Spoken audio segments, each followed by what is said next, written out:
Dr. Tiffany Lamont from Lamont Wellness, and today I want to take you through an entire exercise routine using only a suspension trainer. And I'm going to take you through 2 exercises per muscle group, kind of starting top to bottom. We're going to repeat it through in a circuit. And before we get started, I want to talk just briefly about suspension trainers. So the first thing that I want to say is that this is a TRX brand. I actually own, I think, 4 different suspension trainers that I use for patients and at home. And you don't necessarily need TRX brand. There's actually a lot of different types of suspension trainers, and some of which are very inexpensive. I'll link some of that in the description box below so you have a couple of options. One of the things that I would suggest is that you definitely have a door piece, and I'm going to show you how to use this and preferably how to use it safely. And then there's also other attachments where you can put it around trees and things like that if you want to do it outside. But today's video is going to focus on an inside workout using one piece of equipment.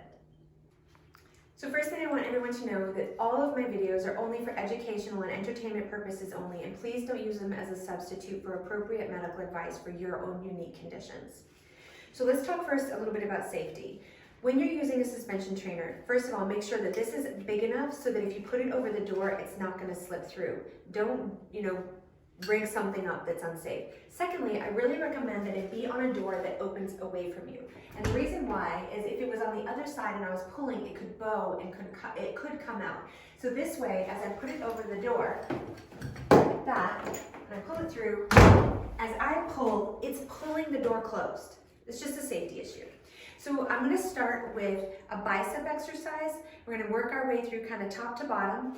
But before I do, I want to talk to you a little bit about repetitions, fatigue, failure. Okay, so first of all, I get lots of questions about how many repetitions should I do? And it really depends on your fitness goals because there's different things, power versus hypertrophy versus muscular endurance. But let's go with some generalization, general rule of thumb for someone who is getting started. So you want to go to something called failure. And failure is either when you cannot physically do another repetition, your form starts to deteriorate, or you develop pain. And let me clarify what pain means. Pain is sharp, stabbing, sudden. Fatigue is building, burning, and aching. You're looking for fatigue. That is the point of strength training. So you have to learn to balance that. And a lot of my patients have a really difficult time separating out the difference between pain and say muscle soreness, and it has to do with chronic pain symptoms. So we're looking for failure on each of these, and if you, let's say for example, you can't complete at least 6 of these, it's probably too difficult. If you can complete 30, you probably need it to be more difficult. And the cool thing about a suspension trainer is that you can change it on the fly just by changing your feet, and the resistance will change with you. And I'm going to talk you through all of that, as well as, if done properly, pretty much all suspension trainer work requires your core. So you're getting the additional benefit of core exercises. So exercise number 1, we're going to go through a bicep curl. Now this is a little bit of an awkward bicep curl because you're curling to the front instead of down here, but you'll get the idea. So let's talk about how to decide resistance on a suspension trainer. So first of all, most of them are adjustable either through clips or through straps. So like this strap, you pull it, it makes it shorter. And how you determine, it's all based on physics and lever arms. So if I want to make this exercise, if I'm going to do an exercise and I want to make it more difficult, I'm going to actually walk my feet forward because I'm feeling more pull and more tension across the strap. If it's too difficult, I'm going to walk myself back. So for this exercise, I'm going to recommend you start with your knuckles beside your forehead. Make sure that your feet are a little bit forward so you're leaning back. Good form always. Core is tight and no sagging or dropping your butt, and you're going to lower yourself back and then pull them up beside your ears like this. Now, if I found this exercise to be too easy and I wanted to make it harder, it doesn't have to be a big move. If I move an inch this way, I just made the exercise even harder. If I go further, it gets even harder. So I'm going to tell you to do between, 6-8 repetitions to 15 to 20 repetitions, depending on where your fitness goals are. And then you can repeat a second set. Little tidbit, if you look at some of the literature on how many sets and repetitions to do, again, it depends on what you're trying to accomplish. But as a general rule of thumb, research has found that the increased effects of going from 1 set to 2 sets is pretty big. The jump from 2 sets to 3 sets is not nearly as big. So for time and efficiency, I'm going to recommend you guys do 2 sets, okay? Next exercise, we're gonna go on to a tricep extension. Now I'm not gonna lie, this is a pretty difficult exercise, and so this may or may not be one you can start with. Modification, if you can't do it, is like a wall tricep push-up. But since we're trying to focus on a suspension trainer, I'm gonna show it to you. So this one, you're gonna step forward, same thing. I want you to start with your arms straight on this one and stay pretty vertical your first try because this one's hard. And you're going to bend your elbows, but keep this part of your arm still and bring your knuckles towards your eyebrows and then push away, like this. This is a hard one. It's a tricep exercise, and a lot of patients will ask me, can you give me a tricep exercise to get rid of my bat wings? Sad news, people.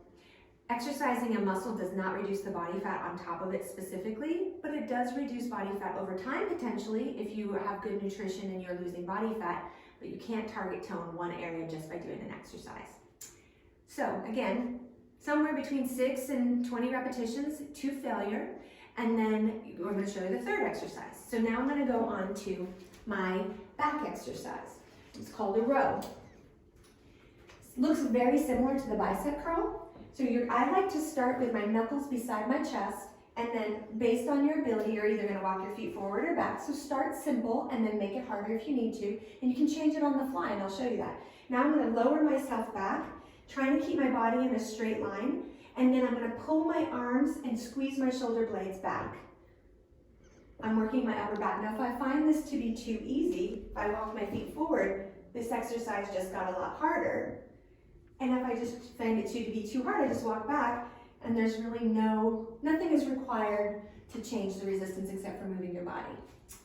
Fourth exercise, chest press. I find that this one, patients struggle with proper form. So really pay attention to the form on this one. So the same thing, it's very similar to the tricep exercise. You're gonna get into that kind of push-up position and start with your feet fairly forward, figure out how strong you are, and then adjust accordingly. And what you're going to do is imagine what you would really do if you were going to push something. So if you were going to push a really heavy cart, you wouldn't push it like this, and you wouldn't necessarily push it like this. You'd probably push it with your arms about 45 degrees. So think of push-ups in a similar way. That's probably the most functional position. And exercise should have some functional carryover. So I'm going to bring my arms out.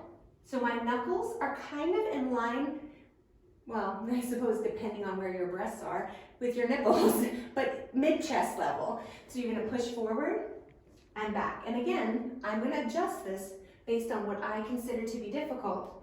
Hopefully this view is flattering. I don't think this shirt is very flattering. Oh well, that's okay. And then the other thing I see a lot of is, I call it pigeon neck, so that people do this and then pull back. Keep your line with your body, your head in line with your body. Additionally, I see this. If that's what you have to do, the resistance is too difficult. Keep there's a rod from the crown of your head to your heels. Okay, next one. We're gonna go on to squats and lunges.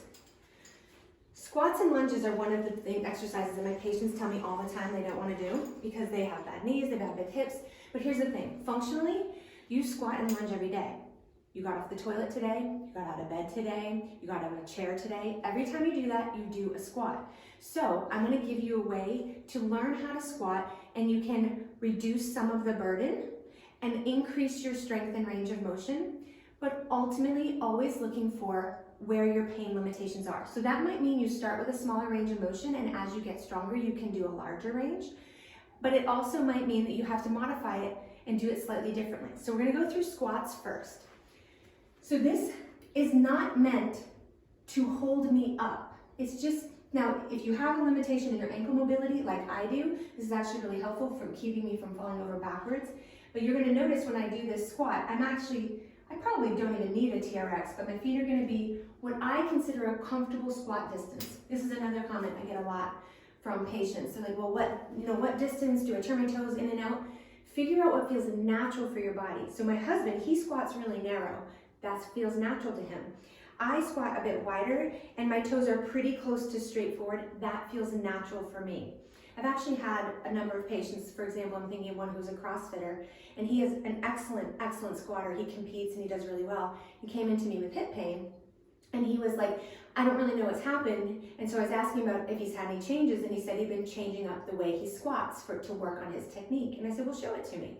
And he did it, and I said, does that hurt? He said, yes. And I said, okay, show me what you would naturally do if no one had corrected your form.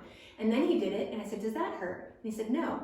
So essentially what he was doing is he was causing impingement because he was forcing his hip into an unnatural position for him. Same thing goes for you. Your squat will look different than mine, but there is some basic principles that you should keep in mind in terms of proper alignment. So if I'm in a squat position, I'm just gonna put my fingers on this to keep me from falling over backwards and give me some support if I need it. And if you've ever seen a toddler or a baby squat, it's perfect. They do it perfectly, and we lose that mobility and strength and range of motion as we get older. Also, in some cultures, they squat their whole lives. In certain Asian cultures, they will squat butt to heel, and they'll sit there for hours. They'll eat in these positions. So the idea that the elderly can't squat is really ludicrous. It's more of a cultural shift. So you can squat, you might have to modify it. So as I'm holding this, I'm gonna imagine that my bum is going straight down to the ground. So I don't necessarily have to be vertical in that my head, if I was vertical, I'd just fall over backwards. But I'm trying to shift my weight equally on my feet. I have my legs engaged. I'm not hanging, so if I go all the way down and hang, right now I'm more like sitting, but I'm not actually doing an exercise. But if I come half an inch off of that, my legs are working out. And when I stand up, this is what I see a lot of, this. That's a sign of weakness. What you're doing is you're straightening your legs, and then you're using straight legs to get yourself up with your back. It's terrible form. So it needs to be coming, push up, stand up, like you're gonna stand up. So if I squat down, I'm looking forward, and then I'm gonna stand straight up. So if for some reason you can't go all the way down, it can look like this. You can use this for a little help, and then if you need to, you can help it pull you back up. So starting with a more gentle squat. You don't have to be butt to heels to start, or ever. That might not be an option for you. So another thing to keep in mind is that this is what I see on a TRX with squats. People sit back like this, and then they pull up. That's not really a squat at all. If you let go of this, you would totally fall over. And secondly, it's more of a row.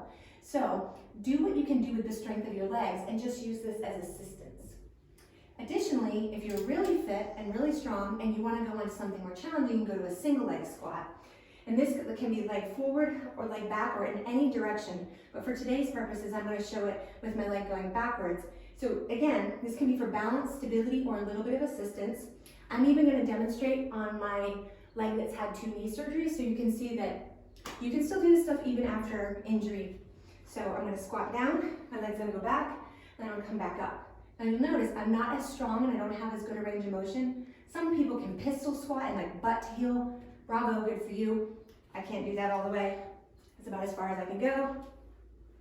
And I'm just using a little assistance for this. So that's a great segue into lunges as well. So that squat to single leg squat is a great way to transition into a lunge. Same thing about lunging. I hear all the time, I can't lunge. But the thing is, if you trip and you're gonna fall, in order to catch yourself, you have to be able to take a big step. It's a lunge. If you wanna pick something up off of the floor, you've gotta be able to lunge and get down. It's a functional movement that's really important to try and maintain throughout your lifetime. So I'm going to show you a way to do a lunge with a little bit of balance assistance or a little bit of physical assistance if you need it. And of course you can progress on to not using anything or adding resistance. So these lunges can be, I'm going to do again a backward lunge because I'm using this as a little assistance. So I want you to think about taking a step back and then like you're going to propose. You're going to come down and you're proposing to someone you love. You don't have to put the knee on the ground, that's just uncomfortable. Keep it off the ground and then come back up. Now you might just step together or you might lunge and then bring a knee up. You might get rid of this and do your lunges. You might need a little help. You might get to here and you might go, okay, that's all I can handle before I have pain. Bump up against the edge of the pain. You don't have to necessarily go through the pain. So this might be your lunge, or maybe you're really working on your balance and you really want to strengthen one leg. You might go back to that single leg squat / lunge. They're very similar. Okay, now, round number 2. So I'm going to do a slightly different bicep exercise. I'm going to do this is kind of like an Arnold curl to the side. Okay, so knuckles to the side of your head, and now you're going to try and lean out. And I'm going to go as far as I can, but I'm feeling like I can't really go any further. That's all that my strength is allowing. Let's see if I can do a full eccentric. I can do it, I can do it, I can do it. But I can't get back up, I'm stuck. So that one's a little bit too hard for me. Might be too hard for you too. So as another option for a bicep curl, you can do something with hand weights, or you can do a band in the same position where you lower it back toward the door. But for today's purposes, I was trying to show you stuff just with the TRX. Tricep exercise number 2, close grip push-ups. So you know how I was saying earlier, if you're doing, if you're gonna push something, you generally wouldn't push like this. If you wanted to isolate your triceps, a close grip push-up will do more of the tricep than it does of the chest, or comparatively. Okay, so same concept. Arms out in front of you, body's in a straight line. Now I'm gonna bring my elbows back beside me and then push forward. And if I find this to be too easy, I can come backwards. And if I find it to be too hard, I can come forward. All right, next one, we're going to do flies and reverse flies. These are chest and back exercise. This is starting to get a little bit harder. So some of these round 2 exercises are a little bit more advanced. Okay, so arms out in front of you and put your knuckles together and imagine you're holding a giant ball. And now you're gonna open your arms like wings. Try not to go past 90 degrees. Again, no shoulder pain, difficulty but not pain. And then squeeze the giant ball. Same concept applies, too easy, back up, too hard, step forward. Same thing goes for a reverse fly.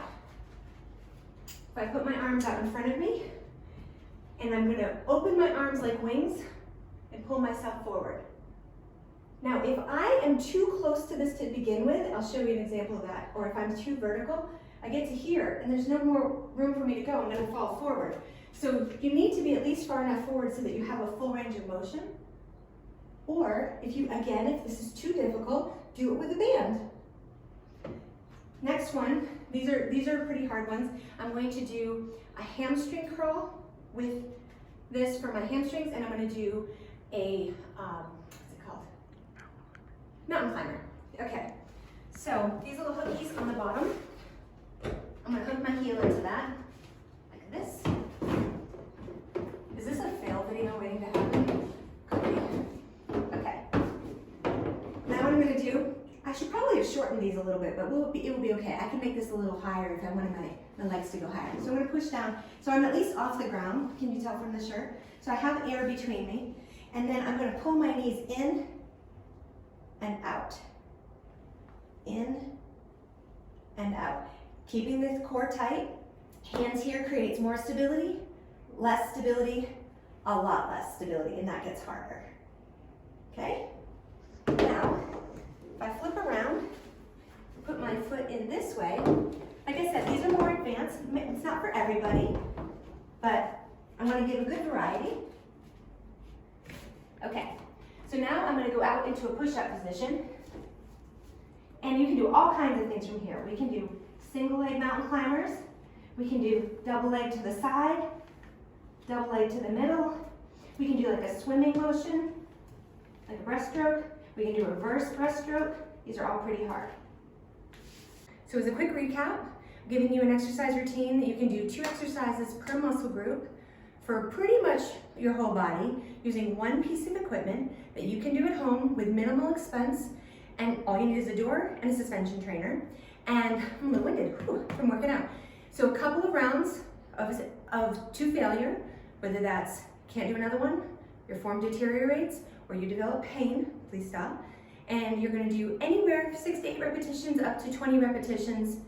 I would say if you can't do that many, make it easier. If you can do 20, make it harder. There's a range there, depends on what you're trying to work on. But hopefully you guys find that helpful, and it's a little boost in your home health and wellness, and we really appreciate you joining us from Lamont Wellness, and have a great day.